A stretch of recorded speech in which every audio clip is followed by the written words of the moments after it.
Okay, अब मैं आपको बताती हूँ नॉर्मल सलाइन सोल्यूशन। देखो saline word mean salty water.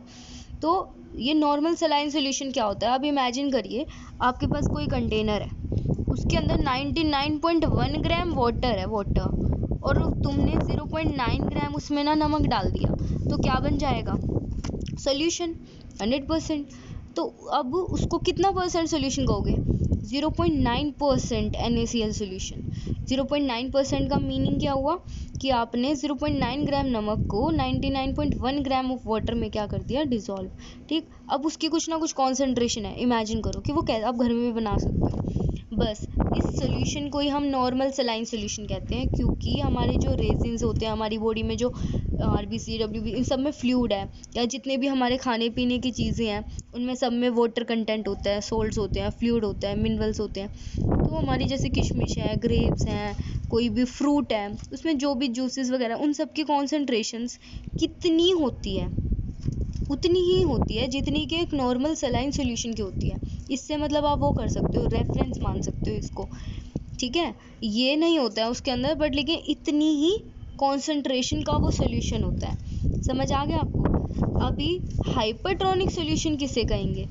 कोई भी एक ऐसा सोल्यूशन जिसकी कॉन्सेंट्रेशन इस 0.9% NaCl सोल्यूशन से ज़्यादा हो, यानी नॉर्मल सलाइन सोल्यूशन से जिस भी सोल्यूशन की कॉन्सेंट्रेशन ज़्यादा होगी ना, उसे बोलेंगे हाइपर। हाइपर से समझते हो क्या है? हाइपर मतलब ज़्यादा, जिसकी कॉन्सेंट्रेशन ज़्यादा हो।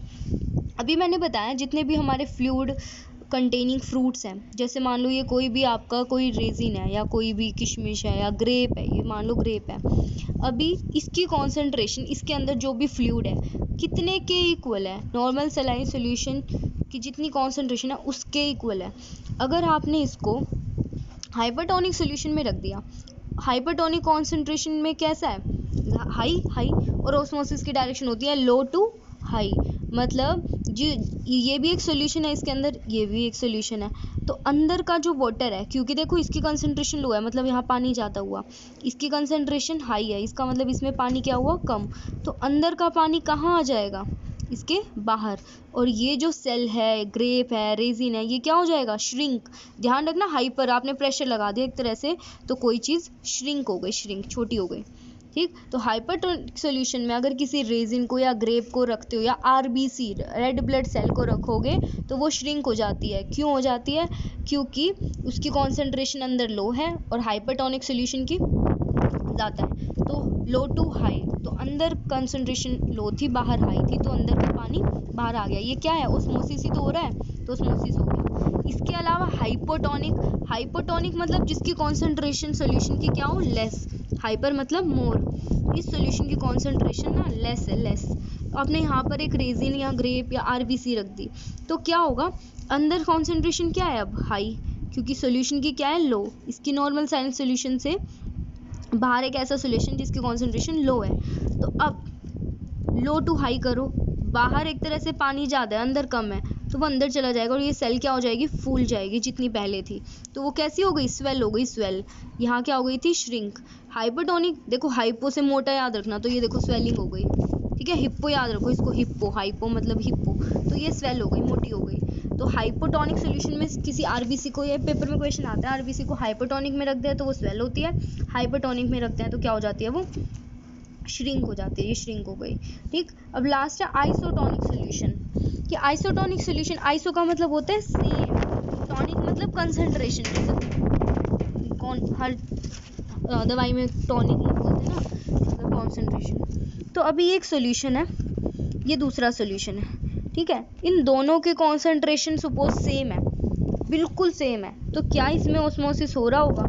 इधर के पार्टिकल इस तरफ जा रहे हैं आराम से, बिल्कुल चल तो रहा होगा, बट लेकिन मतलब नेट कोई फ्लो नहीं है, ऑस्मोसिस नहीं बोलेंगे, क्योंकि सॉल्वेंट बस एक दूसरे में ऐसे आर पार जा रहे होंगे, पर कोई नेट डायरेक्शन नहीं है, बस यहाँ सॉल्वेंट फ्लो कर रहा है, बस कोई नेट डायरेक्शन में फ्लो नहीं कर रहा अभी यानी कि इसे, इन दोनों सोल्यूशन को बोलेंगे आइसोटोनिक सोल्यूशन। तो किसी RBC वगैरह को नॉर्मल सलाइन सोल्यूशन में रखोगे तो आपको लगेगा कुछ भी नहीं हो रहा है, ना वो स्वेल होगी ना वो श्रिंक होगी।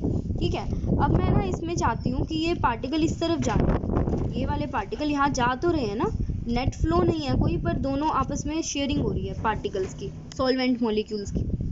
मैं चाहती हूँ ये वाले पार्टिकल इस तरफ ना आए, तो मैं यहाँ पे क्या लगाऊंगी, प्रेशर, ऑस्मोटिक प्रेशर लगाऊंगी, ये इधर ना आए। फिर मैं चाहती हूँ ये पार्टिकल इधर ना आए, तो इधर भी क्या लगाऊंगी, ऑस्मोटिक प्रेशर। तो इसका मतलब दोनों का ऑस्मोटिक प्रेशर भी क्या होगा, सेम। तो बस आइसोटोनिक सोल्यूशन क्या होता है, कोई दो सोल्यूशन जिनके कॉन्सेंट्रेशन सेम हो, या ऑस्मोटिक प्रेशर बोल सकते हो, ऑस्मोटिक प्रेशर जिन दो सोल्यूशन का सेम आ जाए उन्हें बोलते हैं आइसोटोनिक सोल्यूशन। मैं फिर रिपीट कर रही हूँ, आइसोटोनिक सोल्यूशन क्या होते हैं, जिन दो सोल्यूशंस की ऑस्मोटिक प्रेशर की वैल्यू सेम हो या कॉन्सेंट्रेशन सेम हो उन्हें क्या बोलते हैं, आइसोटोनिक सॉल्यूशन। ठीक है, अब कुछ रियल एग्जांपल्स दे रही हूँ, जैसे कि आप अचार बनाते हो, तो उसमें आप जो वो अम्बी होती है उसको सॉल्टिंग करते हो उस पर, और फिर आप उसको धूप में रख देते हो। अब धूप में रखते हैं, वो बताऊंगी क्यों रखते हैं, पर जो सॉल्टिंग करते हो उससे वो गीली हो जाती है। क्यों, क्योंकि आपने उस पर सॉल्ट छिड़क दिया, और उसके अंदर भी सॉल्यूशन है, और सॉल्ट का भी सॉल्यूशन बन गया बाहर सरफेस पर बाहर नमक ज़्यादा है और अंदर नमक कम है, यानी पानी ज़्यादा हुआ, तो अंदर का पानी बाहर निकल आता है, और हमारा वो जो कच्ची अम्बियाँ होती हैं जो छत पे सुखाने लगते हैं वो श्रिंक हो जाते हैं, श्रिंक।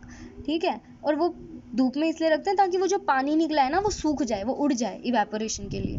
तो ये कुछ एग्जांपल्स हैं, जैसे कि आप कोई फ्लावर्स हैं, आप उसको नॉर्मल पानी में रख दो, वो वापस से थोड़े सुंदर सुंदर खिलखिला जाते हैं, वो श्रिंक नहीं होते।